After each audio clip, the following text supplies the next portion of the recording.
wrong with your toe, buddy? Na ano siya, natisod sis. It's like he bumped it in the concrete there.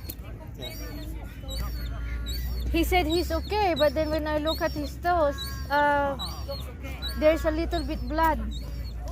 That's what I said. Your toes is bleeding. It's not okay. But he said he's okay.